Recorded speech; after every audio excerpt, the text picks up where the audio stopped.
right. It's great to be sharing this quality pod time with all my Herle Burlyites as always.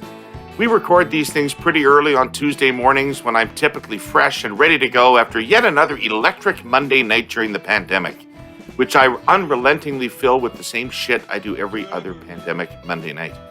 Sorry, that got dark. It's Tuesday, I'm over it. It's a two-parter today, as it is most weeks on the Herle Burly. First part, I'm so pleased to welcome Celina Caesar-Chavannes back here. Ms. Caesar-Chavannes, former MP for the riding of Whitby, was last on the pod in June. But now, she's got a new book out on her life and her time in the Trudeau government. It's called Can You Hear Me Now? How I Found My Voice and Learned to Live with Passion. We're going to dive right into that, what she experienced in politics and what she wishes she'd experienced in politics. Part 2 of the pod is exactly what you'd expect part 2 of the pod to be. Scott, Reid, Jenni, Byrne, and me having a few laughs and taking not one goddamn prisoner on our political panel. Lots to talk about this week. When are enough of our COVID vaccines going to get here? And our advice on how the government might go about distracting and diverting our attention for the next couple of months, given that the vaccine supply has slowed to a rumor. We'll also share our views on taking the COVAX vaccine away from other countries. Then we'll move eastward and talk politics in Newfoundland as they wind up their election. Plus, there's a new premier in Nova Scotia. There's a new anti-O'Toole ad out there. We'll talk about the impact of third-party advertising, as well as throw out our weekly Hey Yous. Celina, how delightful. You didn't realize we were a bunch of ham-handed amateurs the last time you were here. I'm so glad you decided to come back. It is my absolute pleasure to be back with Herle Burly and the whole team here. Thank you for having me. You know, the first time you were here, I didn't realize how much you swore. And now I've read your book, and I realize how much you like to curse. So this gives me perhaps a slightly different interview. I'm going to be a little less inhibited with my own. Oh, you know what? I usually play nice in the sandbox the first time I meet people, so... And then the next time I throw sand in your eye, you don't even know it was me. Oh my God! So I you know what? Now you've got me worried. Don't worry. Hey, how are you? First of all, you know what? I didn't have an electric Monday night, but I'm doing pretty good. I'm loving life, launching this book. All my family's here. We're safe, we're healthy, and we got a lot to be grateful for considering, what this pandemic has done to a lot of families. So I'm just really going to say that we're grateful to be here and that I'm doing okay. What do you hate personally most about the pandemic? When we look at what's coming out of like Toronto and some of the hot spots there, knowing that their families are really being impacted, whether it is through sickness, through the inability to, stay home when they're sick. And a lot of people are dying. And that's heartbreaking to know that the rollout of this whole pandemic and everything that is related to it has tragically lost some lives, and that's something that you could never take away. Right, yeah, for sure. What does a pandemic book tour look like? You have launched a book, and you are out there promoting it. Normally, you'd be traveling across the country, showing up in every chapters, signing books. What does it look like now? So it looks like this exact same thing without the bricks and mortar. So everything is done on screens. We are doing tons of media, both in Canada and the United States. We are speaking at every university. I have my staff, who happens to be my daughter, who hasn't gotten a job yet, so she's working with me. She's contacted every university professor across the country, every event, every book club. We say no to anybody, so don't feel special, David. I would say no to everybody at this point.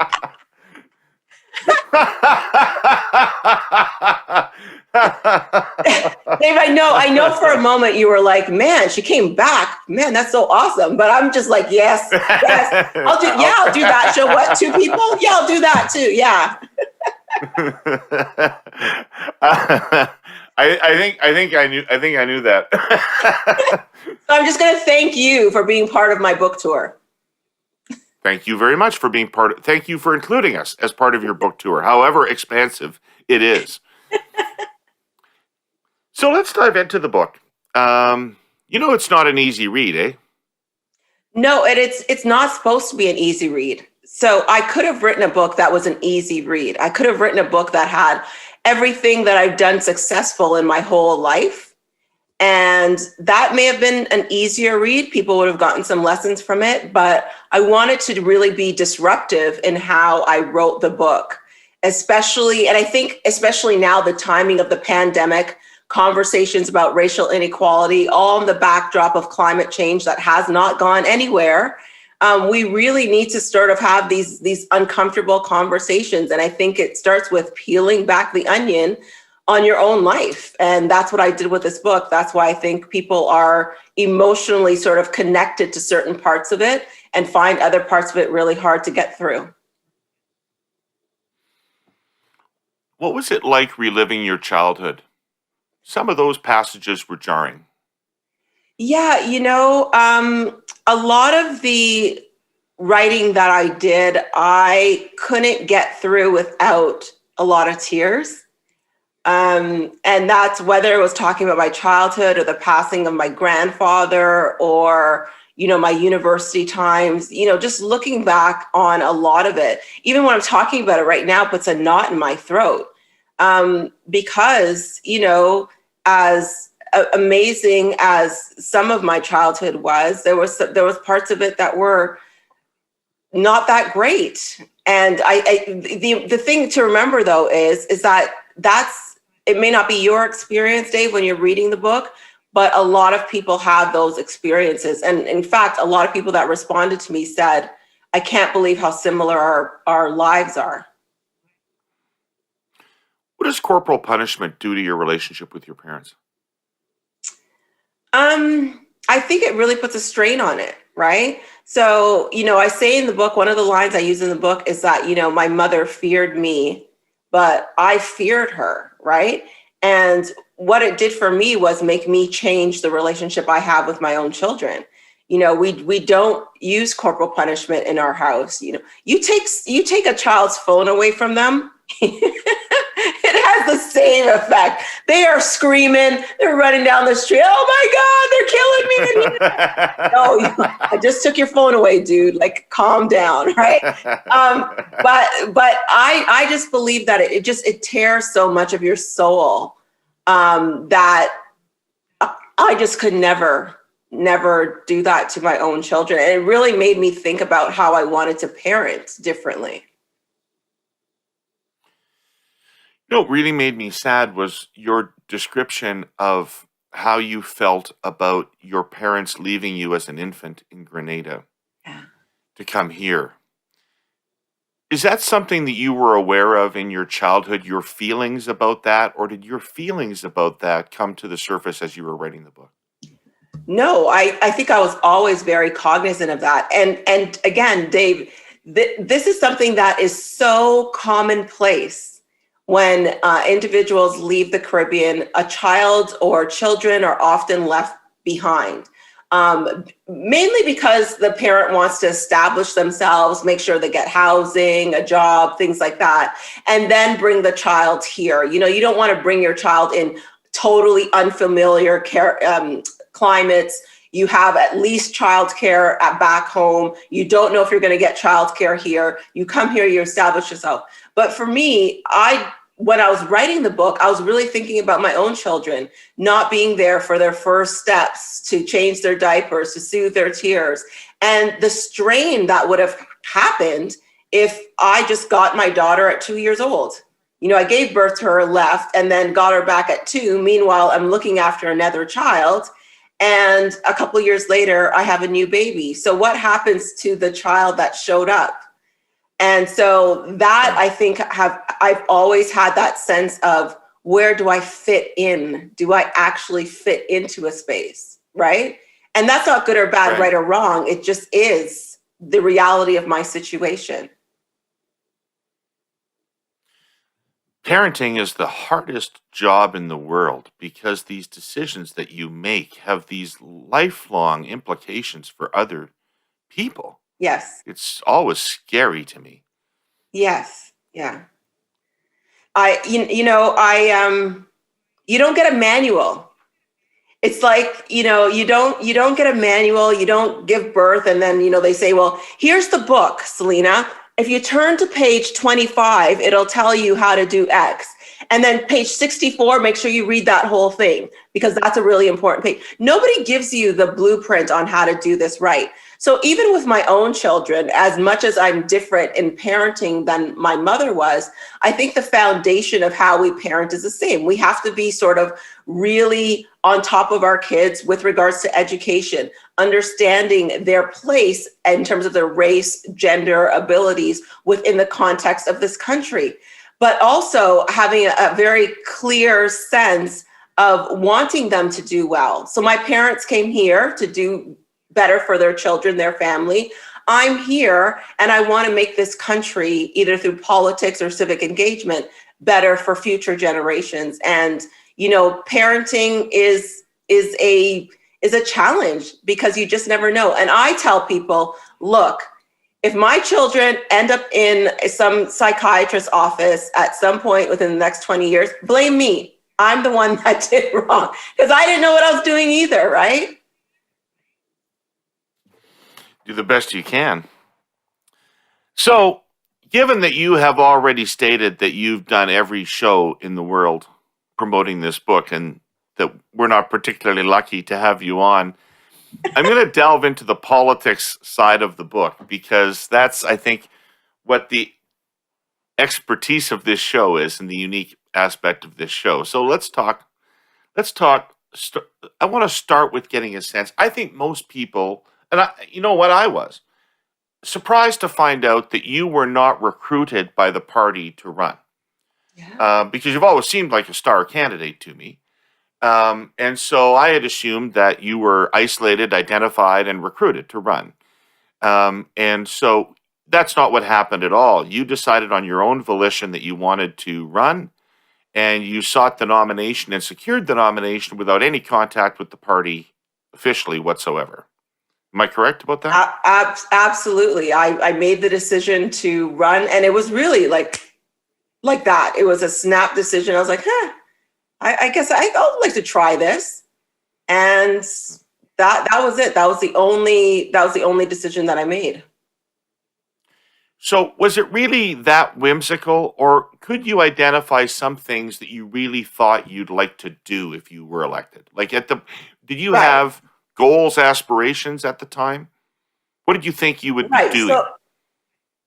So I, at the time, I owned a healthcare-based research management firm. So the project that I was working on at the time was a national epidemiology study, or a long-term study of the impact, scope, health services, and risk factors for neurological conditions. So people living with Alzheimer's, Parkinson's, epilepsy disease, looking at the individual, but also the impact on the caregiver. And one of the things that we're finding, that the caregiver burden was so immense. People had to leave their homes, move to a different province to get medicines covered because Ontario didn't cover one drug under their formulary and a different province did.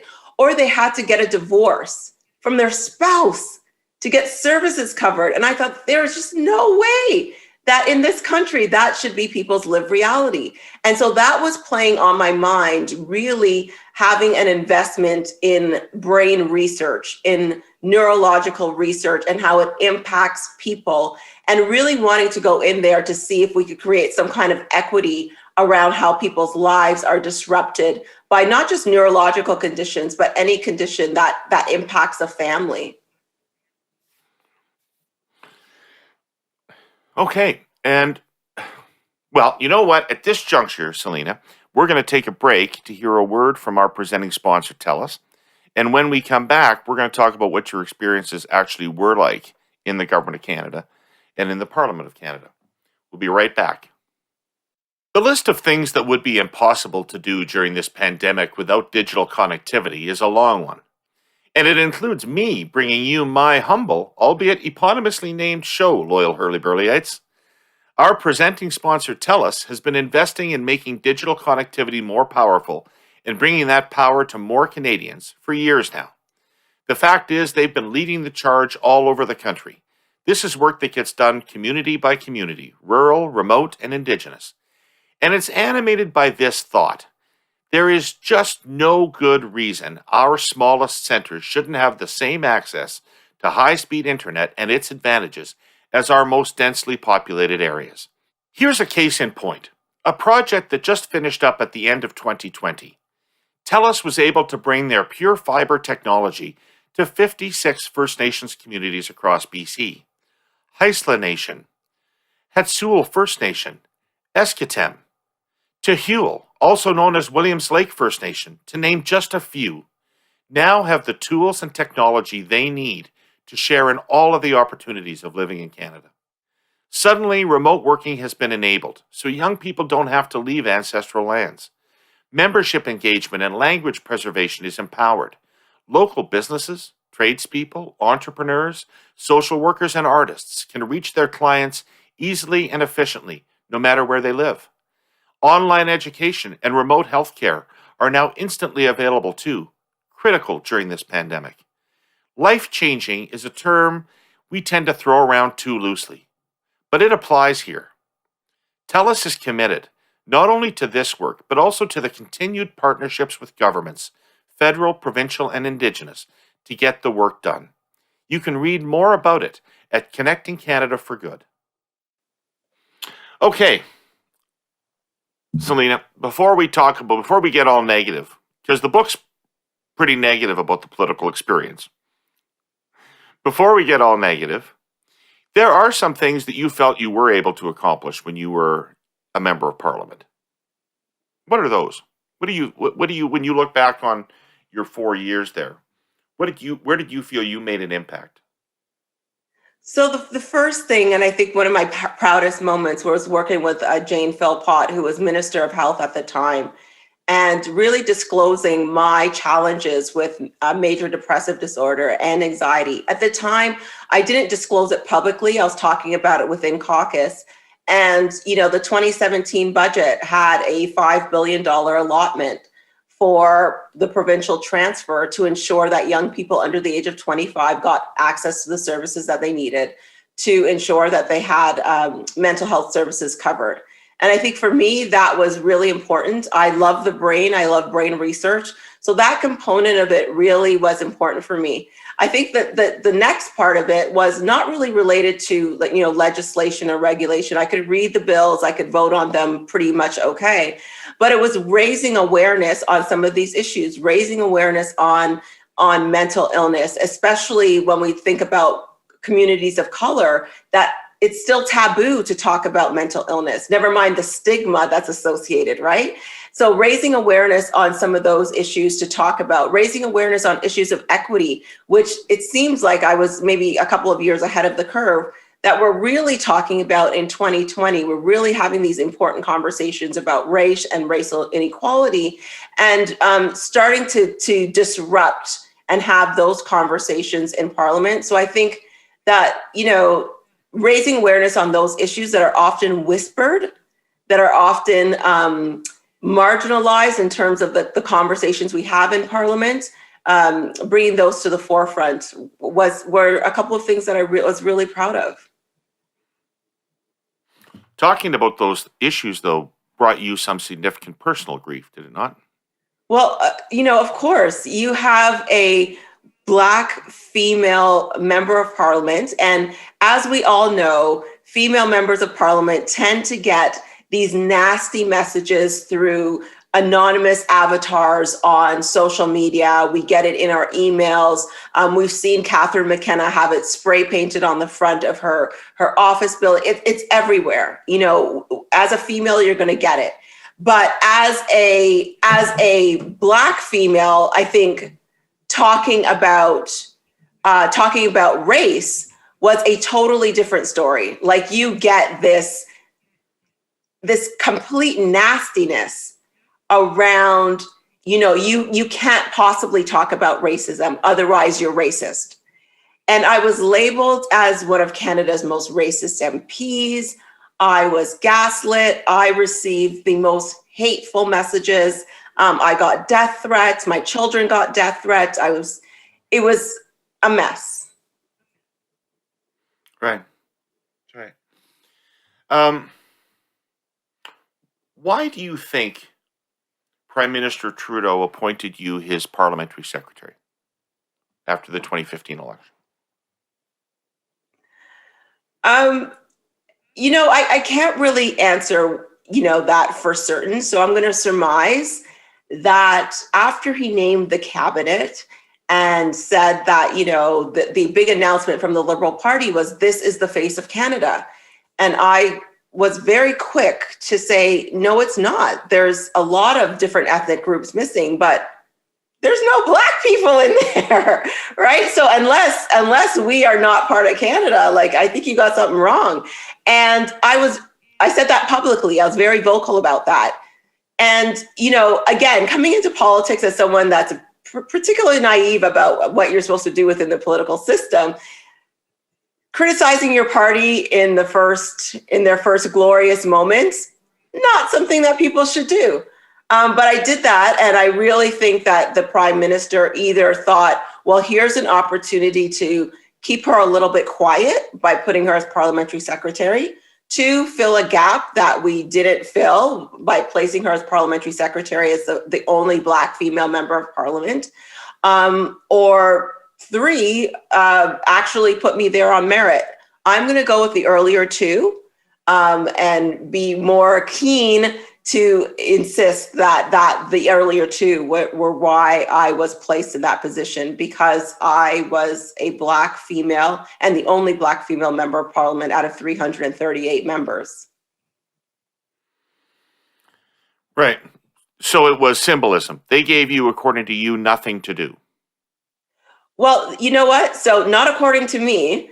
If you look, the record will show that when you look at how parliamentary secretaries and their ministers work, they're sort of a tag team. So when you look at Bill Morneau and Francois-Philippe Champagne during that first year, you see Bill Morneau at events, you see Francois-Philippe at events, and they're like sort of working the whole country. It looks like the Department of Finance is everywhere.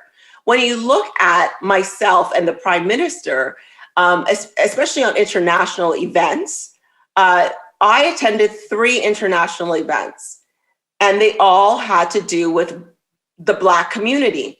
The first was the trip to Washington for the state dinner, in which I was not invited to the state dinner, and I wasn't invited to do any other meetings. I was just invited to meet President Obama. The second was a trip to Washington for the opening of the National African American Museum. Again, no other meetings as part of that trip, just there, sit and bobble your head. And then the third was the inauguration of President Akufo-Addo in Ghana. And again, that had limited amounts of meetings, but nothing really of substance that I could have, sunk my teeth into. So it's not what I think.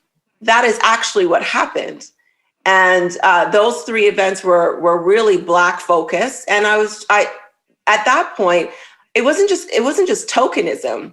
It was embarrassing for me, as someone who's strategic, who has had business acumen, research background, 2 MBAs, to just be sitting on a podium, shaking my head and clapping my hands. I'm not down for that.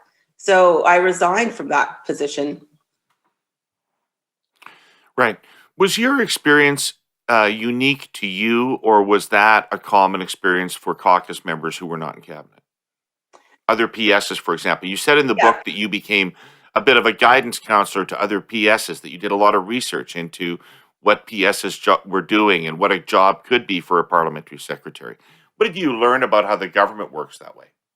Well, I really... About how this government works that way. Yeah, so it was interesting because we heard a lot of talk about Stephen Harper and how he centralized his decision making within his government. And, the idea was that this government was going to be really different. It was going to be the open, transparent, sunny ways kind of environment where people got along and were really collegial, and dissent was was invited and you could challenge and all this. And then you got in there and you were just like, no, that is not what's happening here. In fact, again, I like to show evidence of things. When we had that small business tax changes or the changes to the small business tax credits or whatever, the fiasco that was. When you look at the amount of business experts that were part of our caucus, you would think that someone out of those 180 people would have said, hey, Bill Morneau, this is going to be a challenge. This is going to be a freaking fiasco if you put this through. The problem was that it came out and we were all like, what the heck is going on here? So we have evidence of this centralized decision-making throughout the 42nd Parliament.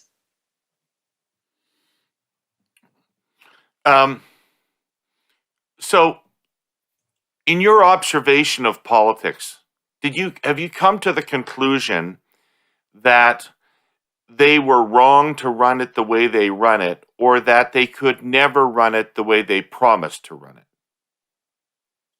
I think a little bit of both. I think there was an opportunity for Trudeau during the 42nd Parliament, maybe even this time around, to really listen to his caucus, to run his machine in a way that was really open and transparent, in a way that challenged him. And I often sat in, and I do say in the book that I blame myself for not really challenging and saying, yo, the emperor really has no clothes on. And, sitting back and we're all like, none of us said anything. And I think we were all kind of afraid of, well, am I going to be minister? Am I not going to be minister? Am I going to be admonished for saying something? We saw that happen to Scott Sims. We saw that happen to people who were removed from their positions on chairs of committees because they voted against or challenged. And we were sort of like, well, I can speak for myself. I was really like, I don't know. This thing is not running the way it seems in terms of open, transparent government. And so I would say it was a little bit of both, that they couldn't promise what they were saying, which was shocking because Trudeau didn't just land in politics yesterday. He was born into it. I thought that he knew what he was talking about. Right. So right. A little bit of both for sure. Do you think he thought he knew what he was talking about? Do you think he was sincere in those promises? You don't strike me as somebody who thinks he's a sincere person.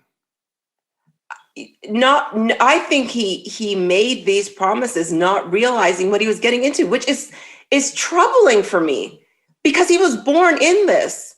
It's really troubling to me. And the thing about leadership is that it requires you at some point to realize that you're not the smartest person in the room. And I opened the book talking about, his principal secretaries, Katie Telford and Gerald Butts. Smart people, but they are not responsible to a constituency. You have another 180 plus people in there who could provide that advice, who could provide that sort of wisdom and dissent and challenge that it was never properly leveraged. So I'm not sure if the self-awareness piece that is required of leadership was instrumental in the 42nd or possibly even the 43rd Parliament with our current Prime Minister. Right. The break point between you and the party seemed to happen over the Byrne incident. Seemed to me from the book to be the breaking point. For sure. With you. I wanted to talk about an aspect of this that fascinated me. You felt, as the trolls and the bots descended on you, you felt as though everybody in the world hated you. You felt as though public opinion was massively against you and you were alone. But that wasn't true, right? And you found that out when Adam Vaughan started the Here for Celina hashtag, and tons of other people jumped in. I want to ask you, what is it about social media? And I don't pretend that I'm immune from this, so I'm asking you. What is it about social media, whether we're in high school or running a podcast or a member of parliament, that makes us think that whatever people say on Twitter is the true representation of opinion? And why can't we just actually blow it off as the nonsense and the bullshit that it is? Like, it really affected you, and it really affects me. And I'm just curious about how it is that we get this sense, we get into this rabbit hole where we're obsessed with what these people are saying about us. I would speak just for myself in that context. So that context was also at a time where we had an election of a US president that seemed to be getting away with a lot of very divisive commentary, that it almost seemed as if, you could have almost predicted the insurrection of January 6th, right? At some point, if something went awry. And so during that time of 2018, we're seeing sort of this hyper divisiveness in politics occur that for me got very scary as a woman and as a Black person. So when I have individuals talking about, just these kind of sort of veiled threats against, who I am as a person, not the policy, but the person, that is a very, very scary thing. So I'm now thinking about, oh my God, am I actually going to be safe? What do I do? So of course that is going to be an obsession. You don't want to say, oh, just forget about it, nothing's going to happen, and go about your life without this extra sort of hypersensitivity to potential threats that could come against you. And it was 3 of the hardest weeks of my life, because I really had nobody in a position of power saying, we will protect you. We see what is happening. We are going to offer some support. And I didn't realize that I could have asked for support because I sent the tweet on my own. And I just didn't know the process by which I would be protected. Why would you have to ask for support? What does that mean? That's in the book, that the PM told you that he didn't say anything to support you because you never asked. That was hurtful. Yeah, that was really hurtful, to be honest, because I know that with other individuals, that there was outreach. So, you have somebody on your team, and I don't assume to know the relationships between you and the people on your team, but I would assume that if someone on your team was being attacked, that you would say, hey, are you okay? Like, can I help? Can I, that never happened.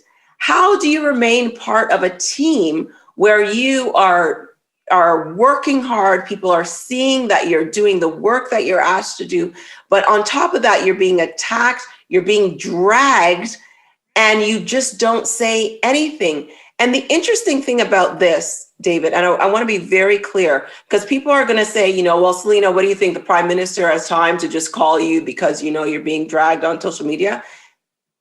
When Here for Celina was trending and going global, he had time to call.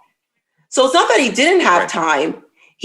I, in my opinion, they wanted me dragged. They wanted this loudmouth MP who was talking about mental health and was talking about equity to just go away and hopefully just be silenced.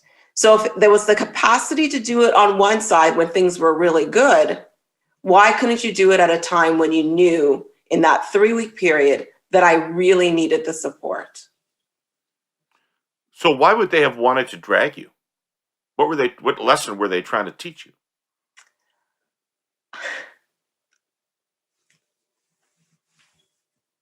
Sorry.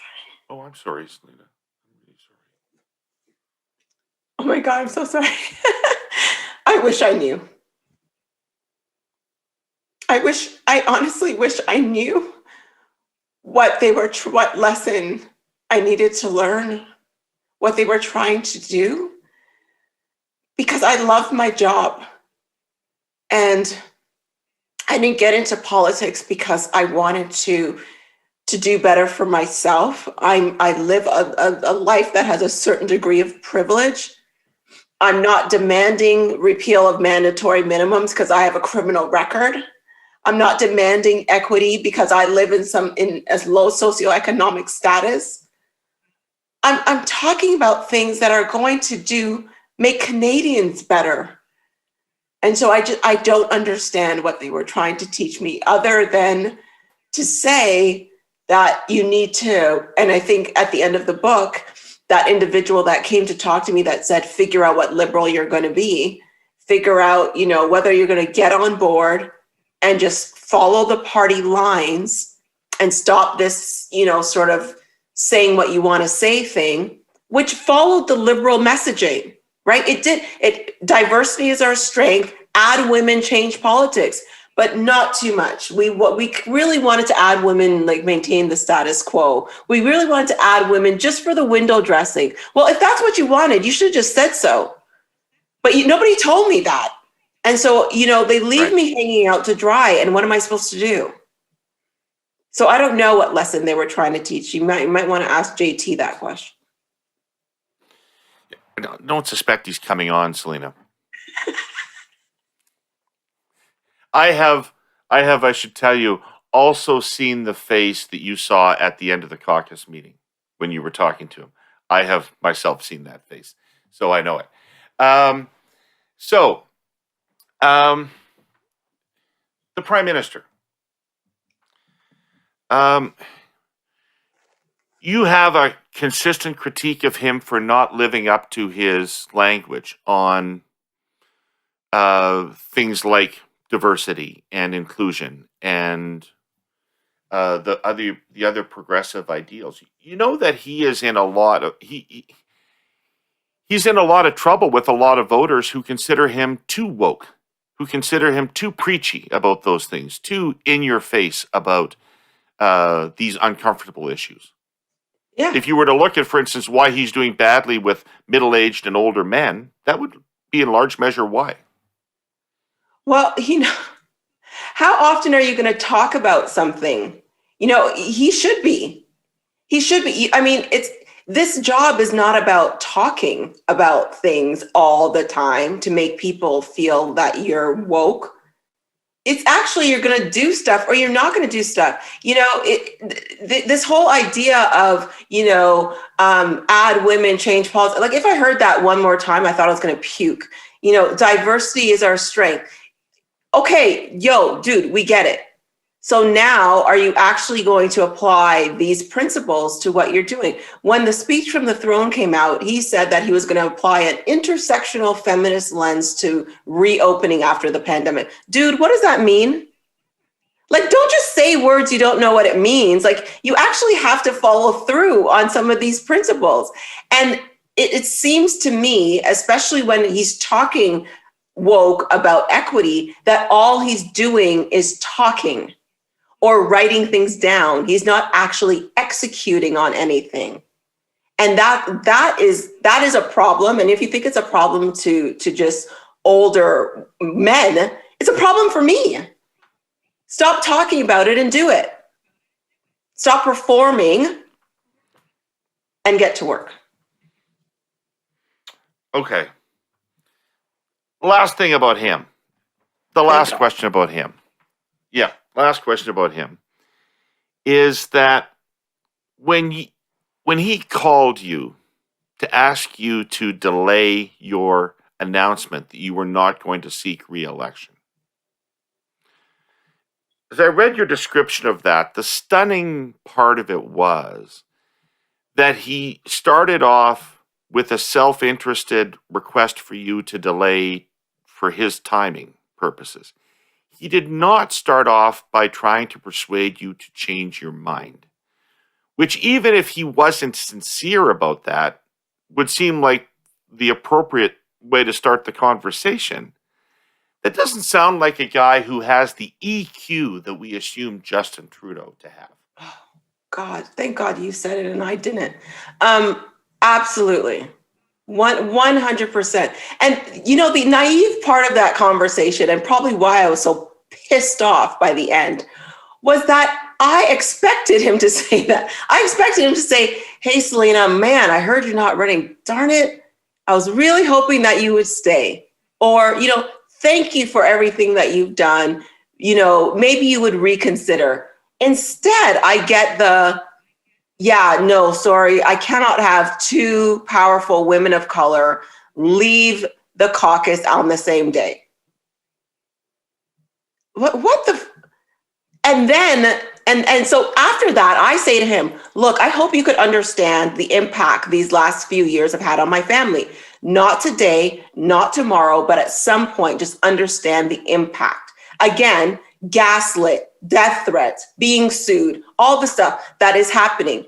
He goes in on oh my God, I'm also having impact on my family. Yeah, okay, dude, you have RCMP detail. Okay. I also, don't want people to talk to me about my privilege. Never mentioned anything about your privilege. If you have issues with people talking about your privilege, not about me. You should be grateful for everything that you've done for me. Really? I don't remember you flying across the country to come and invite me to be a part of this machine. You showed up 4 times at the by-election for your own gain. You wanted to make sure that that was a win. And so by the end of that rant, I was just like, dude, I've had just about enough of you. Like, I had just about enough at that point. And on top of that, he was speaking to me as if I was just Celina. He forgot that I came to him 130,000 people strong. I represent a riding of Whitby that I will go hard for every single day and Sunday. So if he had spoken to any single one of my constituents that way, he would have gotten the exact same earful, and I would do it again. Celina, if you had played the game, if you had been the dutiful symbol that they wanted you to be as parliamentary secretary, right, you might be in cabinet today. So David, and that was not the point. That was never the point of me going into politics. I actually had a successful research firm. I had what I needed. I went in there to make sure that I was doing the work, and I didn't need any extra titles. I was hoping that within a feminist government that believed in diversity, that sort of symbolism would have been washed away and I'd be able to contribute. So I wasn't there to dutifully go along to get along and be a bobblehead. I was there to try to disrupt as much as possible. This was a government who said they were going to do things differently. I bought that message. That was the message that I bought. I bought the message of doing things differently and disrupting, trying to make sure that we did right for the people that needed it the most. So if there was no intention to dutifully sit quietly, I don't even know how I would have been able to do that. It's not who I am. It's not part of my character. So where could the Celina that is determined to be authentic and always speak her mind fit into an inherently team game like politics that has strategies and discipline required to exert those strategies? How do you reconcile those two things? People always talk about doing politics differently, and you've had some exposure to real politics and how the system works. How do you think that the kind of authenticity that you want to represent can be reconciled with politics? And that would come from the leader. That would come from the leadership. So if you actually have a leader that is interested in hearing dissenting opinions, interested in those caucus meetings, having those challenging conversations, being receptive to it and not petty about them, being able to be challenged, being able to say, you know what, Celina, you have a certain expertise that, we could leverage that expertise in this particular domain. That tone is set from the top. If that actually wants to be, and it could happen, people who are authentic, who speak their mind. Look at Nathaniel Erskine Smith. He does that on a regular basis, right? It's not like it's impossible for it to happen, but it can happen. And I think within that and within that context, it needs to happen. It needs to happen related to policy. Unfortunately, What we have is a system in which that is not appreciated, and it's certainly not appreciated when it's women talking about it, and it certainly wasn't appreciated when it was me talking about it. Right. And so, do you have a sense of all the things you saw in Parliament and inside the party, the way caucuses work, the way the institution itself works, the way cabinet works? How would you describe doing politics differently if you really wanted to change that system in a way that make it more welcoming and inclusive and frankly a better policy chamber? What would you do? Change the leader? Sorry. Really, it all comes. It's fine. Does it all come down to that? I really top? do think the tone is set from the top. I don't mind running again. I just won't run under Justin Trudeau. I won't do it. I actually think that centralization is really, the centralization could work if you are receptive to differing opinions. And as I said in the book, even during the last dying days of the 42nd Parliament, there were people who did not meet with the Prime Minister. And how is that even possible in a 4-year stretch? In a majority government in which you wanted to get really particular things done, that didn't happen. The second part of that is you cannot be completely driven by what is politically expedient. What will poll well for you? And this is the issue with mandatory minimums. It was a promise that was made. It didn't happen. We had a majority government. It could have happened, but it was not politically expedient for Justin Trudeau to have that happen because he would have looked soft on crime. It wouldn't have polled well. It may not have been well for his reelection. And that is not the way to do politics. So, and especially, but that's a good example. That's a good example. That's a good example about compromise. Because my understanding, and correct me if I'm wrong, because I wasn't there and you were, my understanding is that the internal fight was about whether all mandatory minimums would be eliminated or whether most mandatory minimums would be eliminated. And the Justice Minister was on the side of all mandatory minimums should be eliminated. And the other people in the government, including but not exclusively the Prime Minister, felt that there were some crimes for which it was very politically dangerous to be seen to be removing mandatory minimums. So, compromise on a few things to get most mandatory minimums gone, isn't that a reasonable way to do politics? Of course. Do we have any movement on mandatory minimums at all? Again, the tone is set from the top, David. Like, this is, again, I said this yesterday, this is not the barista at the coffee shop. This is the leader of a G7 country. If he wanted mandatory minimums to be removed, even in part for some pieces of legislation, that would have happened within a majority government. That's it. Like, let's not fiddle around with this and say, isn't some compromise required? And yes, once all the decisions are on the table, once everybody has put their, whether it's the Justice Minister, whether it's Celina, whether it's other people who have said, here are some of the decisions, at least it would have been a start. They didn't even start it. It's nowhere, and nobody's talking about it. And yet you have Indigenous and Black individuals overrepresented in a prison system. Most of them shouldn't even be there. So I couldn't care less as to where the compromise broke down. The tone is set from the top, and he knows that there's inequity within that system and should fix it, period. Right. So what do you tell young people who come to you asking about running for office? I tell them to run. I tell them to run in packs. We not only need that centralized person to be more receptive to dissent, to conversation, but we really need people who are often marginalized from the system to run, to be there, to provide those opinions, to challenge the status quo, to move things along. So my advice to them is to run, and to run in packs, and to make sure that you are your authentic selves when you get there.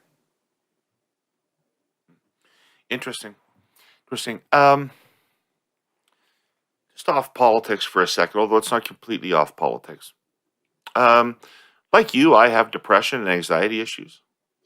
And you talked a lot in the book, not a lot, but you mentioned it several times about, in various circumstances, about being alone in your Ottawa apartment as opposed to your life in Toronto where you got family around and things are busy. But nights in Ottawa, alone in your apartment. When I'm alone with nothing to distract me, I have a newsreel in my head of all of the horrible things I've ever done, the embarrassing things that have happened to me, the terrible things I've said to other people, just a negative reel about my life that runs when I'm alone with my thoughts. How did being alone in your apartment in Ottawa night after night, how did that affect your experience?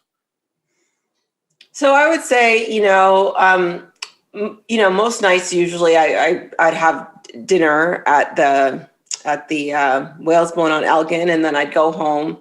And the interesting thing was that being alone in Ottawa was the first time I'd ever lived alone. I've never lived by myself in my life, so that was just an interesting experience to see. So I didn't really have the reel going through my head.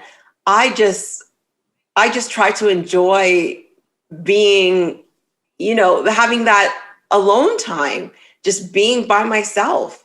Growing up in my family, I wasn't allowed to sleep away from home. I wasn't allowed to, have my own apartment. When I got married at 24, I moved out and then moved obviously right in with my husband. So I actually appreciated that alone time, as it was the first time I was ever just me, myself, and I, and my thoughts. So I appreciated it.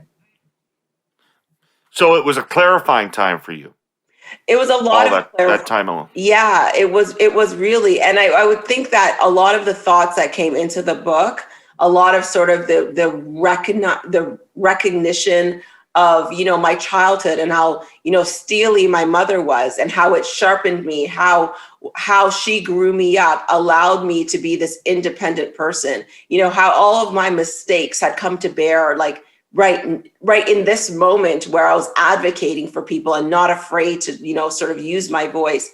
A lot of the clarity around the book, even though I hadn't really thought about, the book just yet, came to fruition within those evenings where you're alone with your thoughts, and you're finally just alone with who you are, and figuring out who I was during that time. When were you going to the Whalesbone alone? What happened to the social aspect of politics? When I was in Ottawa, it was a party. It was a party. Caucus members going to restaurants together, bars together, hanging out. You'd stumble into one bar or another and you'd see 6 or 7 caucus members together having dinner or having a drink. Everybody likes to party in Ottawa. What happened in Parliament Hill, Ottawa? Anyway, not Ottawa general. Ottawa's the dullest town in history. But Parliament Hill is a place that likes to party. Yeah. Why were you alone at the Whalesbone? Yeah, I'm not that kind of person. I am a trained extrovert. I am very much an introvert. One of my rules is I don't make friends at work. Although myself and Pamela Goldsmith-Jones, we would have dinner, maybe once every couple of months together. But I don't really. I go to work. I go to work to go to work. And I don't think I ever really wanted to be comfortable in Ottawa, because I knew I wasn't staying. Like, I wanted to get some work done. I had a 2 mandate cap in my brain. If I stayed 1, that would be fine, but maximum 2.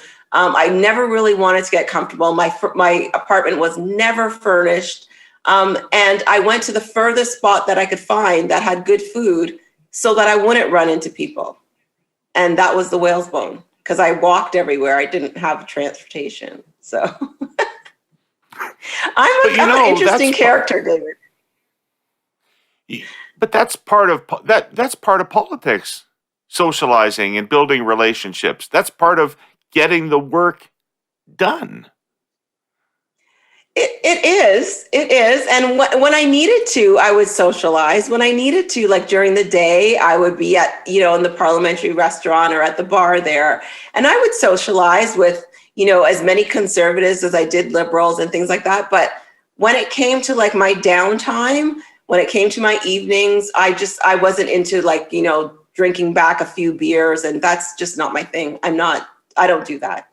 And you have to understand, like, from a cultural perspective, I just never had done that. So I wasn't sitting in a restaurant, laughing and chat. Like, that wasn't my thing. I had stuff to read. I had things to prepare, and it wasn't my scene. Yeah. Boy, it's hard to do politics without networks. I'm not saying I didn't have a network. Politics without network. Yeah, but I'm not saying I didn't have networks. Okay, how did your network come together? Pardon me? How did your network come together then, if it wasn't through social activity? Well, not all things have to happen at night over at the bar. How do people create social networks if they have to go home and cook dinner for their kids? What, they just don't create social networks because they have other things to do outside of work? That's ridiculous. And if we want Parliament to change, we can't assume that the only relationships that we can make happen at bar at night. People have lives. And so some people have to go home to those lives. I chose not to go to them. But I still had relationships that were forged during the day that I thought were quite valuable in a number of different areas. I think it's unfair to say that because I didn't go out at night, that networks or relationships weren't formed. All right, that was a well-aimed bullet right through my forehead. It was well done.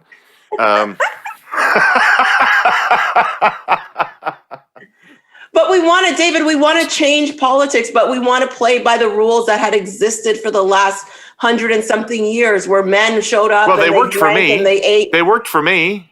Well, good for you. You're the man that I'm talking about. That's 150, was there for 150 years. When you want to change that, they're going to have to change, right? Something's going to have to change. And not everybody's going to be able to go out and drink at the bars. Right. All right. So I've imposed on your book tour long enough. It's so fun talking to you. Let me ask you, between now and the time you run again, which, having read the book and talked to you today, I'm certain that you're going to do. So between now and the time that you run again, what are you going to be up to? Oh, I'm just going to enjoy this virtual book tour. I'm going to enjoy being a thorn in the government side. I'm going to enjoy continuing to advocate for the things that I love, continuing to speak about equity and mental health. Those are two areas that I'm very passionate about. And of course, now I'm at Queen's, so doing my work there, but just enjoying the moments right now. Well, just want to clarify something, because you do mention a couple times in your book, thorn in the government's side, but you don't want the government to lose, do you? No, I want them to be better. Right. I want to push them to be better. And I think Canadians need to understand that when I, criticize or push or whatever, people say, oh, she's so hard on Justin. Oh, she's always like, attacking him. Attacking? I want policy that is done better. I want to make sure that the promises that were made or the ability to do things better are done. And that's not an attack. That's an opportunity for the government to take some of what I'm saying, which they won't, because sometimes they're petty like that, and that's totally cool. But to take some of what I've said and make it reality. Well, that's going to be fun to watch. You are always fun to watch, and I can tell you that I can definitely hear you now. Thank you. Thank you very much, David. I really, this was a great, we've been on for an hour. Yeah. Dang. Yeah. You are very special. You are special, because I don't think I've given anybody an hour.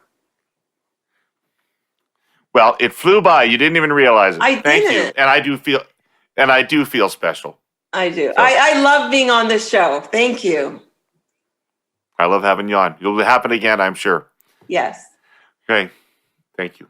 Thank you. Bye. Yeah. So, as you peer out through the drifting snow at a world of extended lockdowns and quarantines, and wonder if you'll ever see the barber again, let alone your coworkers, take heart. We are past the winter solstice. The northern hemisphere is tilting back toward the sun. The days are getting longer. Vaccinations are happening. Warm weather is coming. And whether you realize it or not, the Canadian economy is working. There's more normalcy than you think. Sure, the stores might have annoying rules, but they're open and their shelves are full.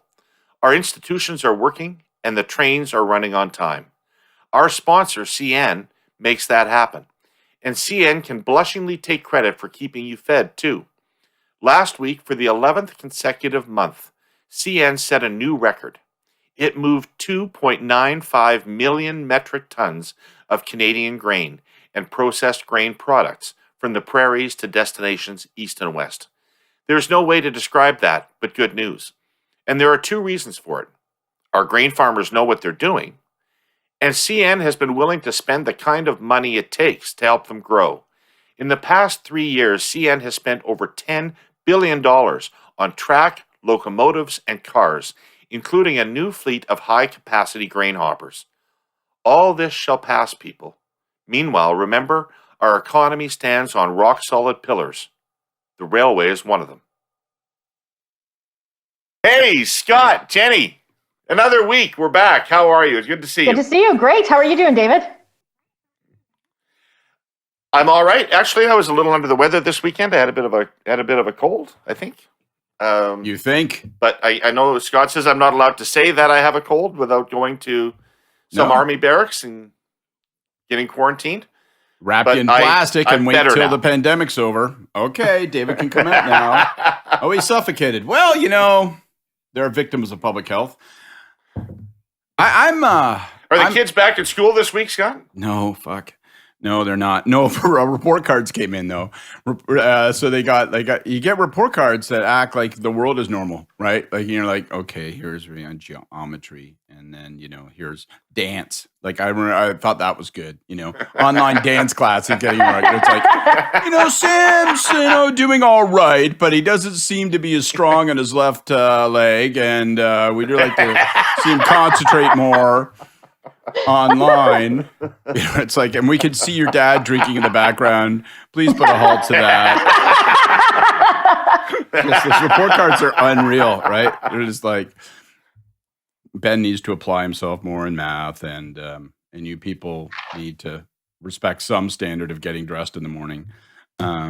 It's but next week, next Tuesday, the kids go back, and and I got mixed feelings about it, right? Because I feel like with variants zooming around, it's for sure going to rise. But like my kids, because of outbreaks in their school, my kids literally have not been in class physically since late November, early December. Like it's been a long time. And so, I'm looking forward to being able to sit down and write something for 3-4 hours in a row. Cause I can't do that now. I can't. There's lots of screaming and fighting and all that kind of stuff. And anyway, I don't know. I'm also looking forward, I don't know if it's red zone. I thought you were talking about the kids. Yeah, no. It's not though. No, it's all the screaming and the biting. That's all me. It's all me. Get your fucking leg off of my chair. It's all me. Just screaming at a 7-year-old. Maybe I'm losing it. I have too much hair. Can you see? You guys are wearing long hair. Okay, I think you put your piece on backwards. Yeah, I think that's what happened. Sometimes I get accused of wearing a hairpiece by people when they see me on TV. They think my hair looks fake, but it isn't. It's real, see, but it's thick, it's big. My hair grows up. I look like an astronaut's wife from. No, I think the problem is that your hairline is. The problem is your hairline is receding really badly. I don't think you should you've got say that. this one puff. That's true. You've got this Conan O'Brien puff of hair that comes out. I've always said that. Looks fake. No, I think. Anyway, I keep doing this. People can't see when they're just listening, but I keep running my fingers through it and through it. So at the back, it forms into a ducktail, and people honk their horn and scream "Looking good, Kaneki" to me, And so, anyway, I'll be looking forward to a haircut whenever we reach. I don't know. What are they, Jenni? Is it gray? Do I get out of gray or I get purple, blue? The Mind Stone, the Tesseract. I don't know. What are the Infinity Gems orders of? I think once you're in yellow, I think you can get your haircut. I think yellow is haircut. Why is gray worse than red? Like, aren't we conditioned in the West to believe that red is like, it's trouble, right? But then we have red, then we have gray. Gray seems like, hey, it's kind of cooling off, it's okay. But gray is the worst, right? No, it's like gray, black. Whenever I feel gray, I picture like skull and crossbones and like that kind of thing. Gray is, But remember, we could go to red. Toronto could go to red, and we were in red, and you're allowed indoor dining of up to 10 people. But it was the city of Toronto that put the guidelines that people couldn't go into restaurants. So we're not even sure exactly what could happen. John Tory could come and add further restrictions to the provincial reopening plan. I could get that up to 50 and pass the mayor if I said it's a wedding, though, right? Like, isn't that how it works? Like, I'm having a wedding and I don't know. These rules are like, I'm not smart enough to be able to comply with the rules. I know that. There's too many colors, there's too many codes, there's too many like, are you in Prince Edward County today? No, all that. It's hard. Well,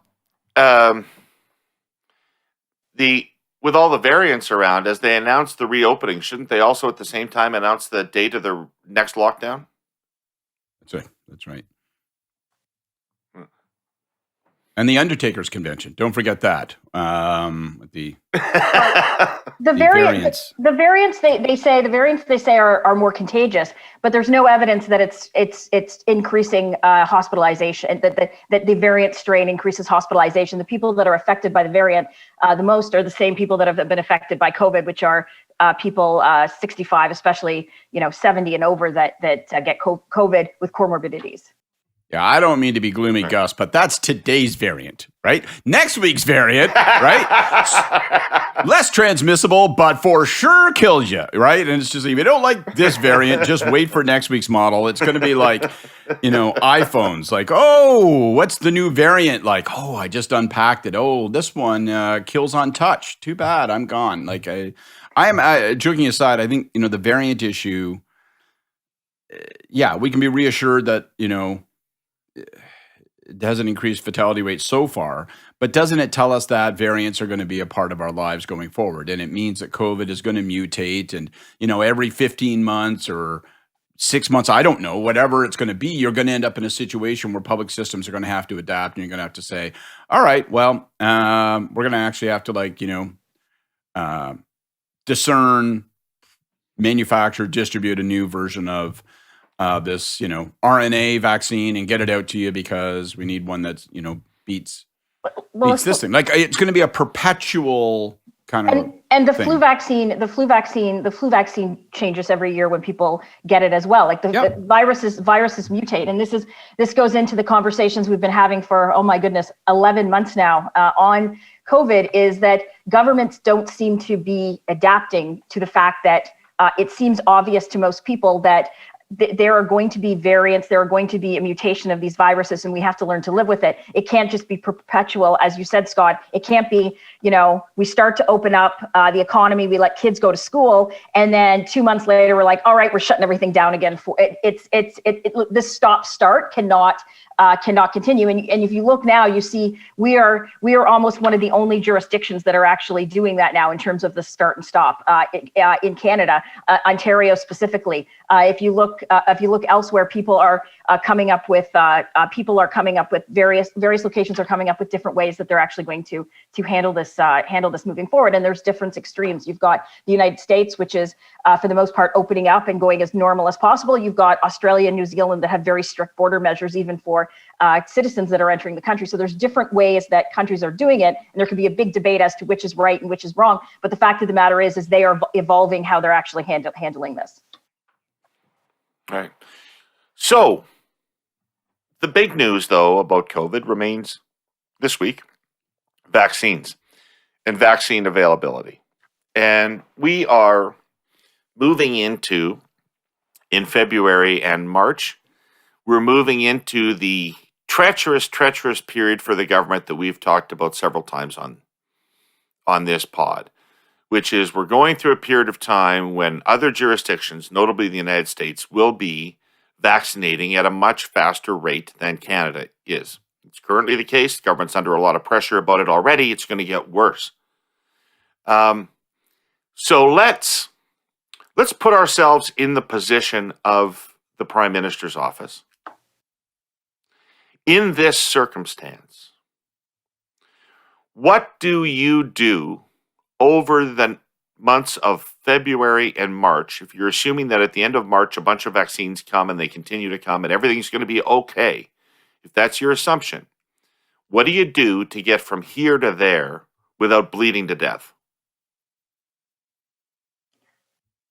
Do you want to go first, Scott, or do you want me to? Sure. I'll go first. I think my history proves that I know exactly how to not handle a crisis and to crash a government into a brick wall. So let's try. I think you have to work on.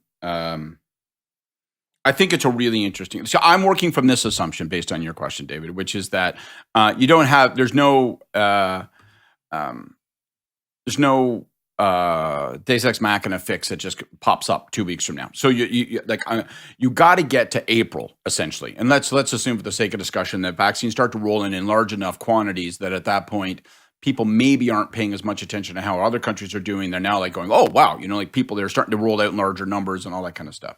So how do you get to April? And that may be a false premise, right? Like it may be a bigger problem than that. It may be how do you get to August, right? But since that's a big enough problem, let's just say how do you get to April?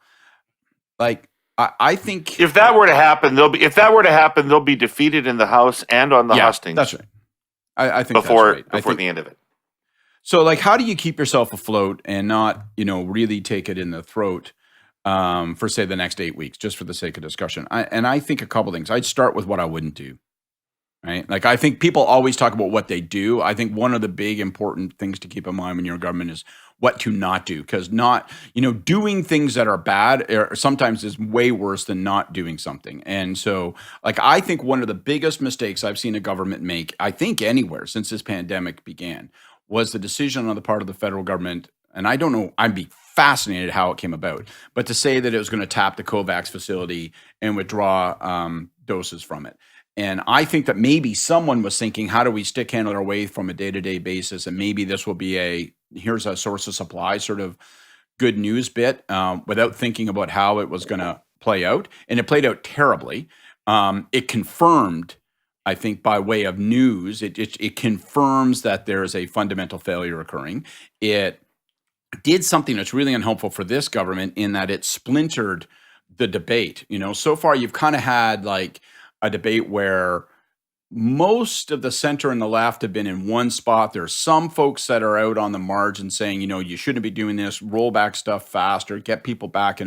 But it's kept New Democrat, Green voices, small L liberal left voices quiet. The COVAX thing, you got Stephen Lewis criticizing you in public. You got, the left going hard at you, the NDP going hard at you. So it fractured that. So it turns it into a two-front war. So that was a disaster. So let's start with what not to do. So I for sure would stop talking about COVAX and I wouldn't actually draw doses. I would not get sucked into this discussion about contracts. And I know you've brought it up, Jenni, but from a pure stage issue management perspective, I just wouldn't get sucked into that world. I assume there's something shitty in those contracts. So I wouldn't release those contracts. And I think it's kind of it can be pretty much limited to a Parliament Hill, Newsworld, CTV News Channel debate. And I would not, for sure I would not, spend any time explaining and excusing why you don't have doses. I think that's trying to get people to feel sorry for you and understand, well, this is why we made the decisions we did and why we didn't make certain decisions. That's loser town. So I would try to jam the signals with as much positive news as you can. I thought that Anita Bonan was smart the other day to come out and say, this is what we're going to be seeing. You've got no choice but to raise some expectations right now. So I would do some of that. But what did she didn't really say anything. She said, this is just to let you guys know, the vaccine rollout is only going to get better. Honest to fuck, how could it get worse? That's all she said. I don't think that's a bad idea. I think that she created a day of news where that was a headline, and it opens itself up to counterattack. But I think you're going to have to live through a bunch of stuff. But here's two things that I would do. One is we're sort of touching on it earlier. I would own variants. I would start talking about, look, you know what? We are going to have doses. That's going to happen. I know it's coming slower than we would like, but that's coming. What we have to start to do now is prepare for the surveillance and data mechanisms, the response mechanisms. How do we find out that something's happened, then we respond to it? So we're going to put that in place.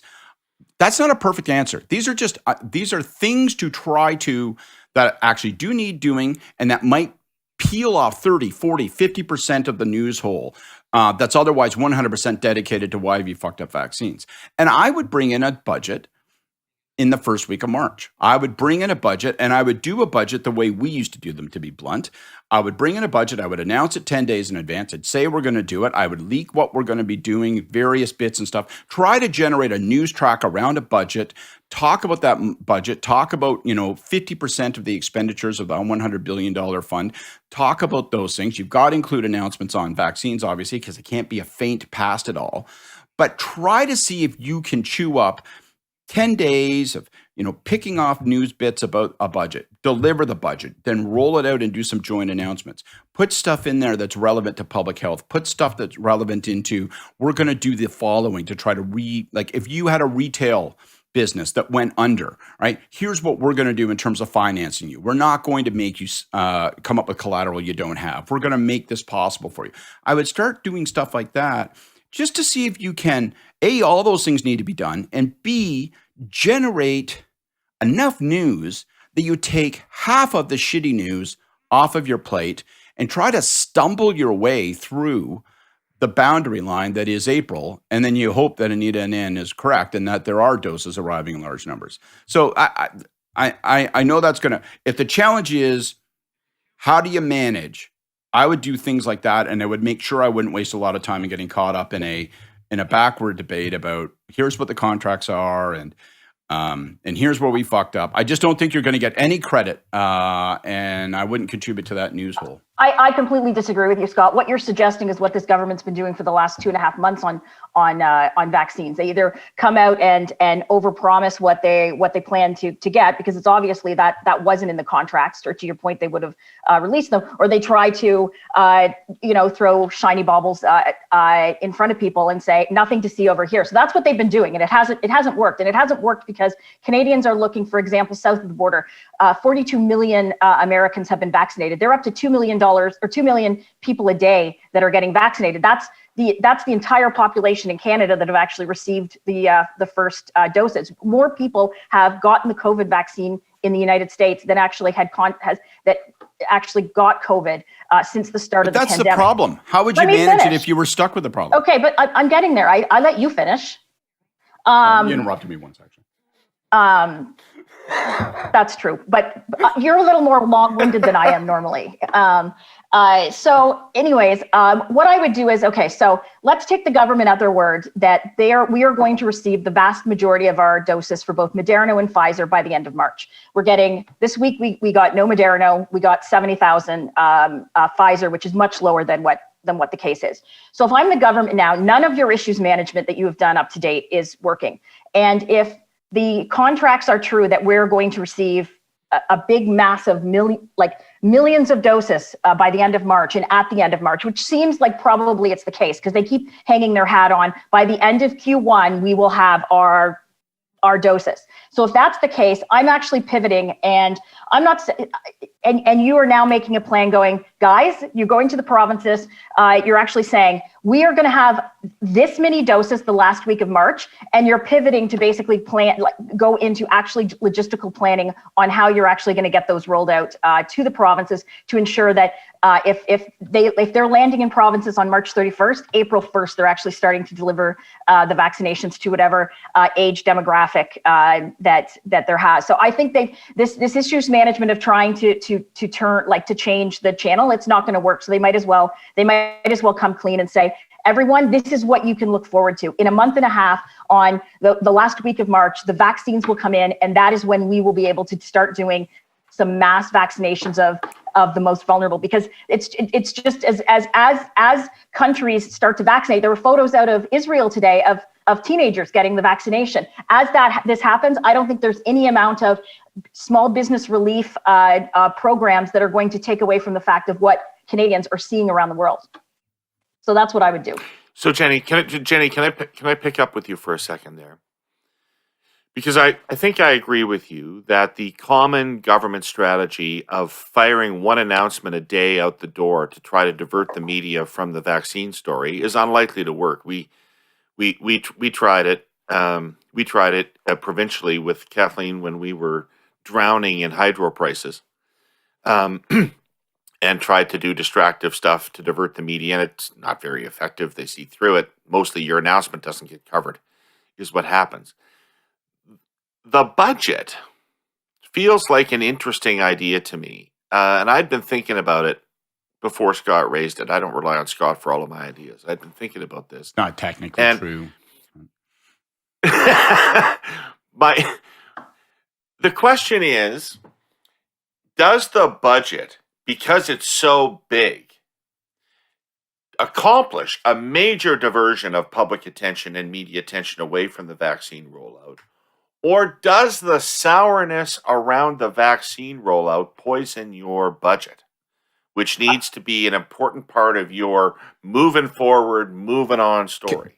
Can I go first, Jenny? Just because I want to pick up on something you said. I think you can put that kind of stuff into your budget. Like I was making the point earlier, it can't be absent of talk about vaccines because it's absurd theater to do that. So some of the stuff that Jenny's talking about, I would put that into my budget. Like I would put dollar figures next to it and all that stuff, as well as funding broad-going surveillance and all that kind of stuff. So I think you can do both, but it will go sour if you don't put something like that in there. I don't think the budget is an issues management strategy. I'm hoping that there's going to be a budget before the end of March when we're talking about vaccines. I think there should be a budget regardless. I don't think it has anything to do with vaccines. I agree with Scott. You can mention funding for vaccines, or you can mention programs in terms of, acquiring more vaccines or what have you. But like, I assume that we're going to have a budget before August or before the end of March. And but I think that it'll be a 2-day story. Like budgets don't we know what it's like. It's a big story for the day of the budget. It's a big story for after the budget. In normal times, you roll out the finance minister does his dog and pony show, and you put out cabinet ministers in their regions, and everyone goes on to something else on the third day. So I think the budget isn't an issues management strategy. I just think they should do the budget before the end of March, because we haven't had a Peter Daniel, the former ADM of finance, used to say that if a budget is a success, it's wrapping fish at LaPointe's fish market in 2 days. But you know what? To be honest, let me just pick. Yeah, go ahead, Scott. I don't think anybody's put a lot of labor into a budget in the last 10 years. I don't see. I think there's too much. That's not fair. So basically, you're saying since you guys were in government, there was no labor put into a budget. That's a bullshit fucking thing to say, and you know it. Okay, well, actually, I don't. Let me finish my point. So I don't think that people have treated them like an event. I think that people treat them as something that occurs in government. It is not likely to live past 2 days. If there's success, they may not even get 1 day. I think there's been a resignation to that, as opposed to saying, how do we take the budget and turn it into a sustaining platform that can last more than 24 hours? And I think there are ways to do it. And I just don't think it's beyond, I don't think it's fucking bullshit. And I don't think it's something that only we did. And I don't think it's beyond the ken of mortals to conceive of it that way. Yeah, well, fine. What, Jenny? No.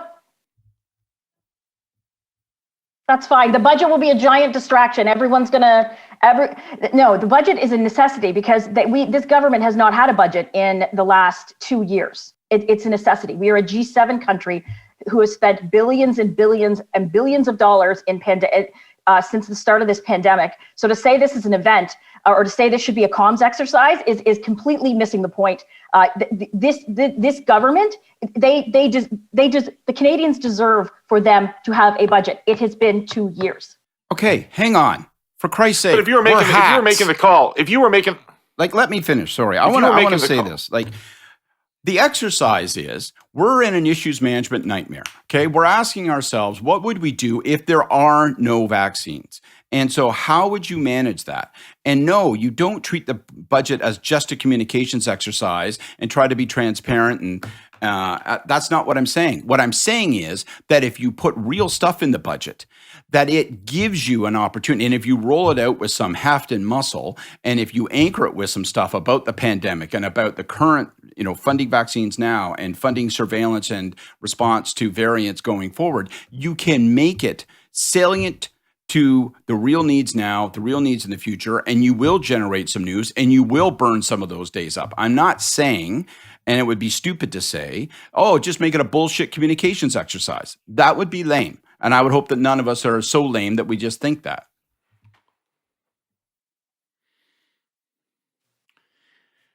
Scott talked about they don't have to release the contracts. They don't have to go back and justify. Is the government ever going to have to explain the mysterious 3 or 4 month gap between May of last year, when other countries were signing contracts with pharmaceutical companies, and August when we signed ours? I mean, it's just it's sort of like the gap in the Watergate tape right now. It's unexplained and seemingly important. I think Do you think they'll ever have to explain that? I think they should have to explain it. If I was the opposition, if I was Singh or O'Toole, I would be going on nothing but vaccinations right now. And those are legitimate questions. Those are absolutely very legitimate questions that the government should answer. Why on May 12th of last year did they sign a deal with CanSino and put literally all the vaccination eggs in that basket, when it was evident that other countries were negotiating with obviously several pharmaceutical companies, and then start to scramble in August when CanSino basically told us to take a hike, that we were not going to be a priority on the vaccination. And so I think if I was the opposition, this is the only line of questioning that I would have right now. And how we got to where we are in relation to other countries, I think is absolutely legitimate questions that the government should have to answer for. Okay, back to our PMO hats. Back to our PMO hats for a second.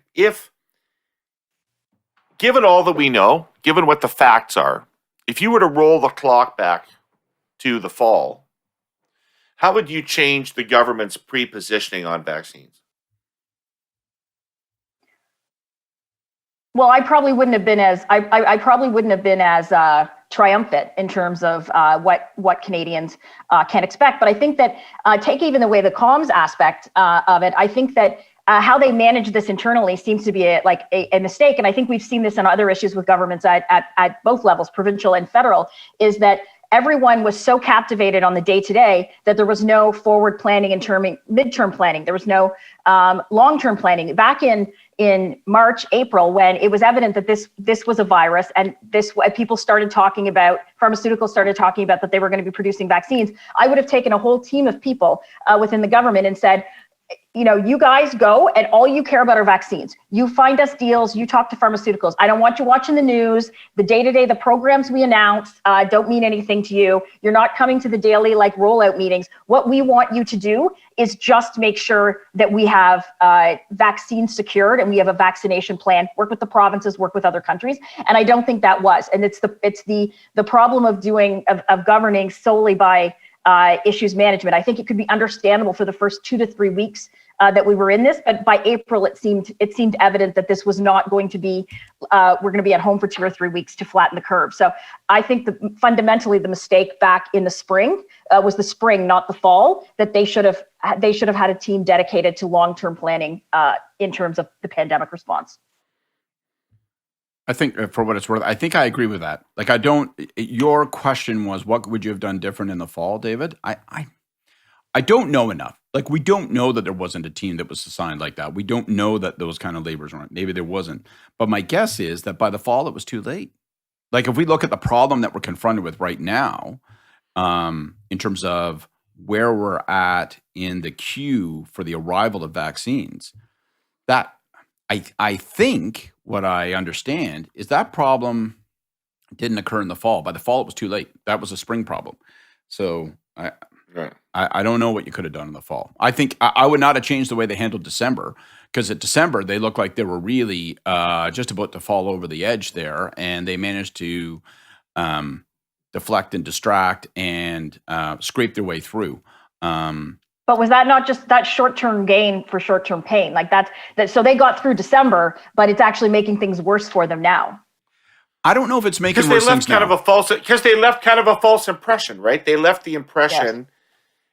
I mean, they did this. We've got more vaccines than anybody else in the world, and they kind of fudged on the timing issue. So they blew past timing and they went to we've got lots. But in so doing, I think they created an impression that we were going to be timely as anybody else was, and that we didn't have a vaccine issue. So they didn't in any way precondition for delay in the fall. That's fair enough. I guess sometimes I really, Jenni says you can't just issue manage your way through government. I agree with that. I also think sometimes we overvalue the importance of preconditioning.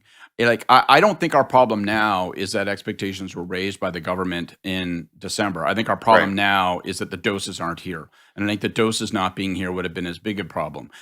Maybe they could have insulated against it. I don't think they could have done anything to insulate against it. I think that people are going, hey, they're not here. And that's the fucking problem. Right. I can't believe anybody's ever going to care about this COVAX business. I mean, first of all, the opposition won't push it to the wall because neither O'Toole nor Singh will say that they wouldn't have taken the COVAX doses. And second of all, who the hell knows what it is anyway? Okay, and correct me, and I'm obviously not a defender of the government on vaccines, but I went back and read the release last week, and was the announcement not that half the COVAX vaccines were for developing countries that were going to be donated, and half the vaccine capacity was eventually for Canada? Yeah, they're entitled to do what they did, and a lot of the characterization has been unfair. But life is unfair, and I just think, as you know, we're talking about what do you throw out on a daily basis to get through the day. I think that opened them up to 2-3 days of criticism, and I think the net effect of it was that it was an exclamation mark that said, "Holy shit, we don't have doses. We don't have doses to the point where we have to ask like the developing world for their share." Like, I think that's how I'm not going to overstate how much it bubbled through to people, but I think it did that. And it certainly didn't help. And I think it did some harm. Hey, you both listened to my interview with Celina Caesar-Chavannes. She had some pretty tough words for the Prime Minister and the way that government operates. What did you think of what she had to say? Well, I think it was it was just an extension on some of the stuff that either rumors that we heard leading into her leaving caucus and kind of the preempt into the book. I think that I've said this before. I think it's fascinating the lack of relationship that the Prime Minister's office and the Prime Minister had with his caucus. It just was it was very surprising, and everyone likes to say that we ran a centralized government, but it was like hearing this, it's nothing like this. Like in terms of caucus input, for example, Prime Minister Harper brought in our caucus advisory group, so legislation was actually discussed, maybe not the detailed or cabinet confidences also, but cabinet committees. Caucus committees were actually consulted on different legislation, so caucus members weren't surprised. So caucus members, weren't going to get to caucus when a minister's presenting and be completely shocked and say, well, this had this effect on my riding or what have you. And so there was always consultation with caucus. Prime Minister Harper only missed 2 caucus meetings the entire time that he was leader. Wednesday mornings were a very, very important, non-movable part of his schedule. And so the fact that she said again today that there were certain caucus members by the end of the 42nd Parliament that had never sat down or had any form of conversation with the Prime Minister is just absolutely mind-blowing to me. Yeah, it is. It is. I think more than one thing is true, right? Like I agree with all of that, and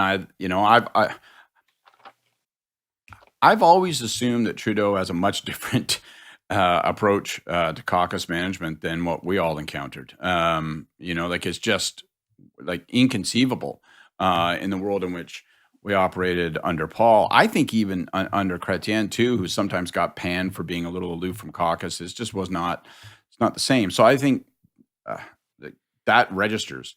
I also think though, and I think we all believe this, you got elected as part of a team, and there's a team ball aspect to it. And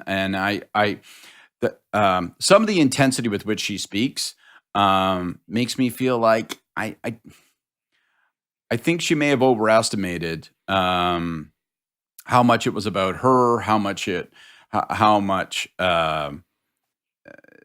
I don't want to be critical. I'm not trying to be a knob, but I just think sometimes part of the job when you're a member of parliament is like, you know what, I got to eat shit on something because I'm part of a team, and that's the way it goes. And I don't sense that she just fits into a party structure very easily. And so I think it's both Trudeau, but I also think she might have been playing the wrong kind of game. It feels to me like she was in a team sport when she was a golfer, and she's a tennis player. It's more like she strikes me as an individual and doesn't appreciate that team aspect as much. I thought it was a bit naive when she was talking, David, towards the end, when you're talking about personal relationships and politics. And this is why some people are good at politics and why some people aren't. Politics is an art and a science, as we know, all of us, the combined decades, we've all worked in it. And so I think I don't think that legislation or cutting deals is happening over like 3 bottles of wine at the Met every night. But there are social relationships that people have, and it's very important, as we know, in terms of dealing with one another or dealing with caucus. It was, I met with caucus members socially over coffee for my entire time in the Prime Minister's office, just to catch up and see how they were doing, because everyone is busy. And so I thought that was a bit naive to say I don't make friends at work, because being a politician and being in politics is much different. And that's why you see people that have been very successful that we can name over the years, the Pierre Poilievres, the Ralph Goodales, versus the people like Bill Marneau and Celina, for example, that I may not fully comprehend the personal aspect that is so important within politics. Okay. Jenni, last week you were talking about the impact that potential third-party advertising had on the 2015 election call. And like clockwork, some anti-O'Toole ads showed up online and on television from a group called Protecting Canada. So before we get into the efficacy of third-party advertising and of these ads in particular, what do you think of an organization that doesn't tell you who they are or where they're from? Does it matter to this kind of advertising? Yeah, I think it does matter. I think third parties should have to say where they're from and who they are. Their spokesperson is the former Mulcair and Leighton staffer, and I know that Jerry Diaz has been tweeting furiously some of their stuff. So I think it's probably an assumption that this is probably a union-backed campaign, similar to Working Families that not only that advertised federally against us, but if you remember the 2011 election campaign, the Working Families ads against Tim Hudak, I think, were some of the most effective ads I've seen in Canadian politics. And so I think it's safe to say we know who they are in terms of what they're doing. So it's to your point, it's clockwork.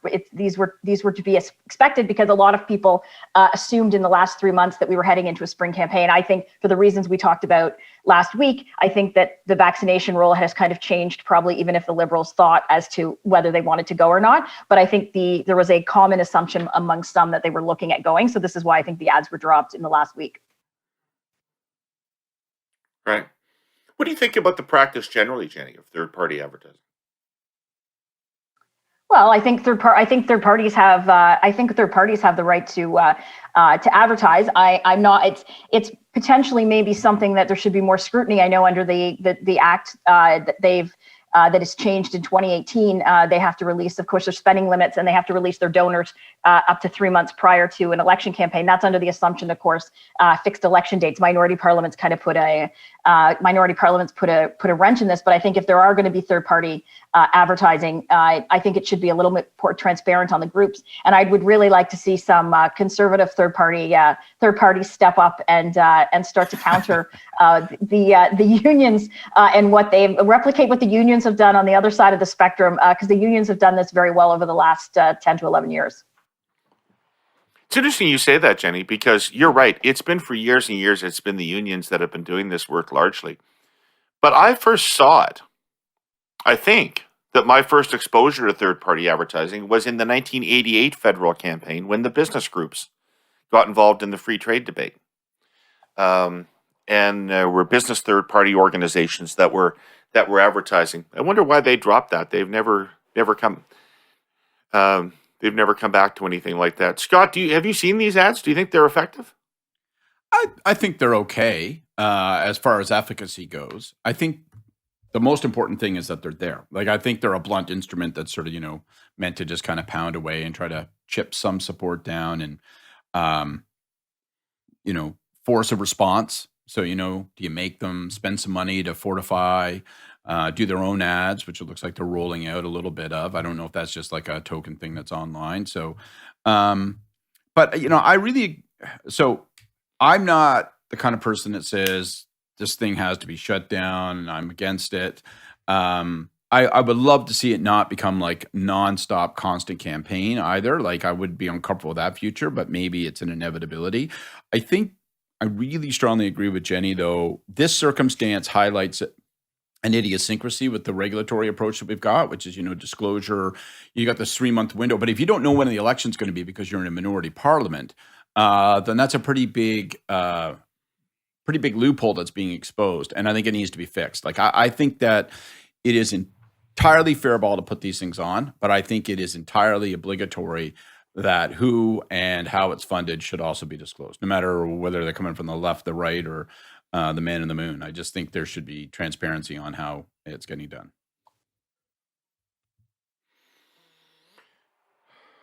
Right. What does it do to the NDP? What does it do to the NDP that the union movement now runs ads that are ambivalent about them? So these are anti-O'Toole ads, which in large measure means they're pro-liberal ads. And there's nothing in this ad that tries to distinguish the Liberal Party from the New Democrats or tell a person why they should vote for the New Democrats. What does that do to the NDP? Are they been abandoned in that respect by the union movement? Well, the spokesperson said in one of the articles that I read that the sole goal of these ads is to make sure that to make sure the Conservatives don't win. That's the 100%. So if you're looking at it, it's the Conservatives versus Liberals. And so to your point, David, it seems that the union movement has abandoned the NDP in the traditional sense that they have. That they've supported them in the past, and that cannot be good news for Jagmeet Singh and his team as they prepare themselves for getting ready for whenever the campaign is going to be.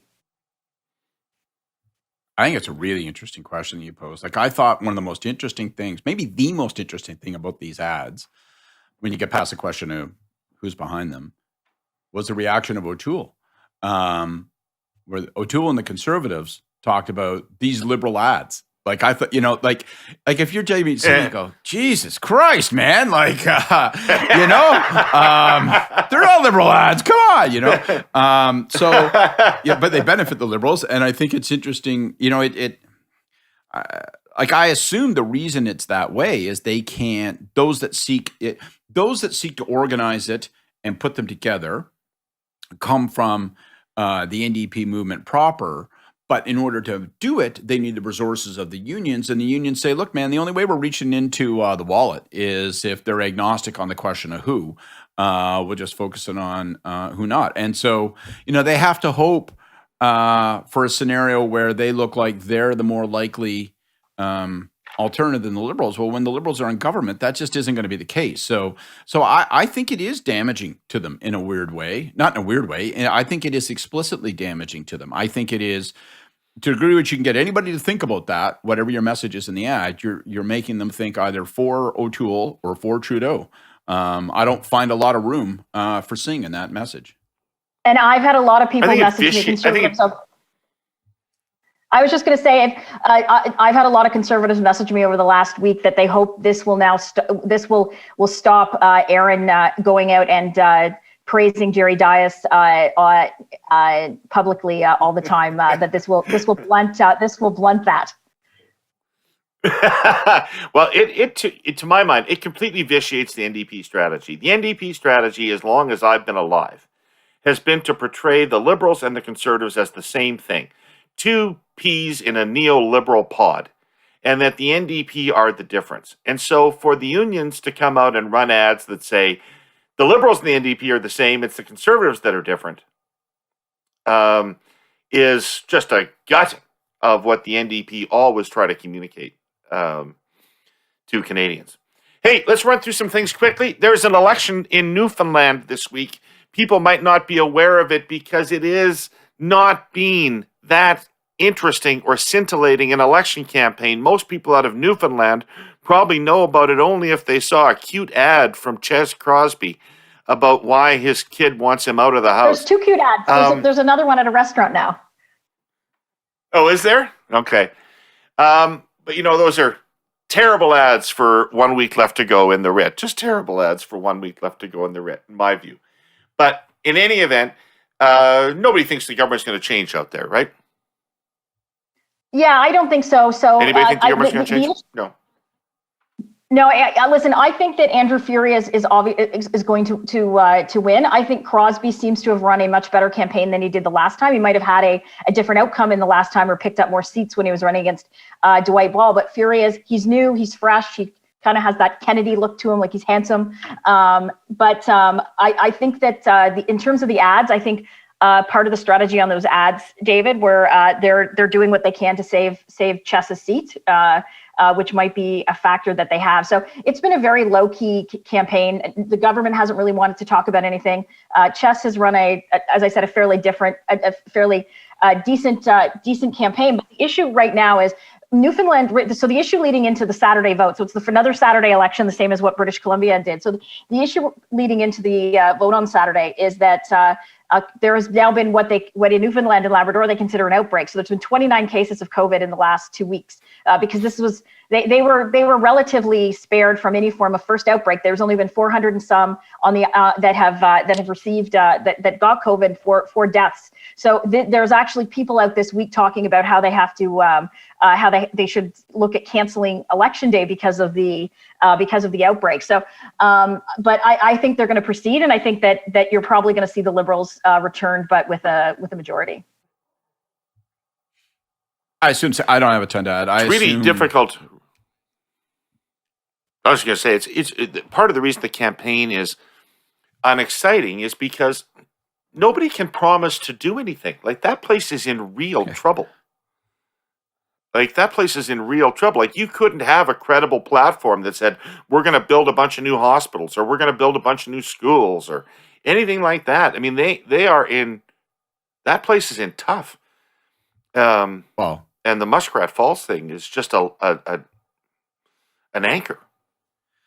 Thank you, Danny Williams. My least favorite politician of the past 100 years, raging asshole that he is. Wait a second. Can we have a come by ya moment between you and Jenny on Danny Williams? Oh, surely. Okay, we had a little conflict earlier in the pod.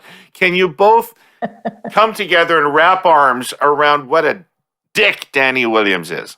Yes. Oh yeah. We can agree. Yeah. Like he's the cut. Remember when he would go on radio and call the prime minister Steve instead of Stephen? It's like that kind of passive aggressive dickishness. It's like what do you like? Does that make? Yeah, we know he doesn't like to be called Steve. Like, but you're just like being a cock to say that. Like, why don't you? I can't stand the guy. But like it's a weird thing. The pandemic, obviously, we've talked about how it rewards incumbent governments. I think that's particularly. It seems like it's particularly so in the Atlantic. With the Atlantic bubble, I think a lot of the incumbent governments, I think people felt like they've got the right things right. And you would have thought that the finances, like Newfoundland, is literally on the brink of bankruptcy, right? Like literally, I think it is effectively bankrupt. And you would have thought that would have created a circumstance where change would have been irresistible. And the pandemic has altered that. And combined with what, as Jenni says, like, I don't know Anthony Furey, but he seems like he's a very capable guy. I know his dad. We got to the point in political life now where I know his dad better than I know him. I really like George. He's a great guy, senator. But, you know, like, it just feels like he's going to sail to a huge majority. And, you know, I think that's all kind of just pandemic effect. And, you know, they're still going to have to dig out, but now it's also very much well, everybody's management finances exercise. are messed. Right. Yeah. I think people need I think people there know they need a manager. They need somebody that, I mean, this is not a time for grand visions or change. This is a time for somebody that's batten down the hatches and run the place a bit. We have a new premier of Nova Scotia, but we don't have time to get to him today. So, Mr. Rankin, we'll be back to talk about you next week. And we'll also have a tip of the hat. I will at least have a tip of the hat to Stephen McNeil next week when we get a chance to talk about that. We're almost out of time, and it's time for Hey Yous. Scott, you're up. My Hey You is to the Supreme Court of Canada. And I know that they won't respond to some jackass on a podcast, and I know that they should not respond to political commentary. But my God, I hope they tell Senator Mike Duffy to take his appeal to have the public reimburse him for $7.8 million because of his expenses scandal. I hope the Supreme Court gives him a big box that opens up and it says, fuck you, Mike Duffy. I hope that that's what happens. So my Hey You is the Supreme Court. Tell that son of a bitch to hit the bricks. I can't think of someone, including Danny Williams, that I like less than Mike Duffy. Guy stands on television and says, my wife and I talked it over last night. It's going to be a hardship. But we've decided the right thing to do is to pay back these expenses. And the whole goddamn time, he's got a $90,000 check in his pocket that he's been given. It's just, the guy is beyond reprehensible. So I hope he gets sent packing by the Supreme Court. That sounds like the kind of argument they pay attention to, by the way. Oh, yeah. At the Supreme Court. Jenni, who's your Hey You? My Hey You is to Justin Trudeau, and it's not on vaccines. I think we've belabored that. But my Hey You is to Justin Trudeau to find out what is he doing in terms of dealing with new President-elect Biden. So one of the first acts that President Biden, not President-elect anymore, President Biden, one of the first acts, of course, was to cancel Keystone. The Canadian government was very quiet on that, so it makes one wonder the rumors that they secretly were happy about that. It seems to make it more likely. But basically, Biden has continued most of, if not all of, Trump's Buy American policies.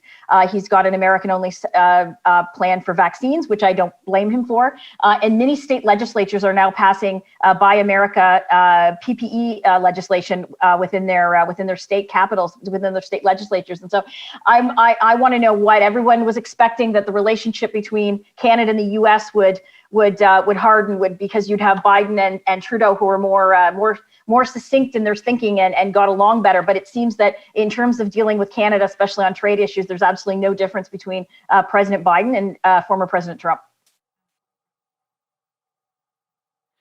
Excellent. All right. My Hey You goes out for the second time in less than a month, I think. My Hey You goes out to the new Transport Minister, Omar Alghabra. And my Hey You is a little different than the last one, Minister. My Hey You now is, please do not shut down the air traffic control towers at the mid-sized city airports in Canada. This is already too fractionalized a country, already limited by having only 3 cities that anybody cares about. You will do significant damage to these cities and to the air traffic they're able to get, therefore to the business that they're able to do, the options that are available to those citizens. Probably save a little money. Doesn't seem like something the government's obsessed with right now, saving a little bit of money. So maybe hold off, and for the sake of national unity and for the sake of opportunities across the country, don't close those air traffic control towers. That's my Hey You. We are done for the week. We'll be back next Tuesday. I want to thank you, Scott and Jenni. Little abrasive at times today, but we were at least all able to come back and agree on Danny Williams. So thank God for that. And I want to thank the Air Quotes team behind this. I want to thank our presenting sponsor, TELUS. I want to thank everybody for listening, and I want to doubly thank anybody that says something about this pod on social media or on the iTunes website with a rating. So thank you very much. We'll see you next Tuesday.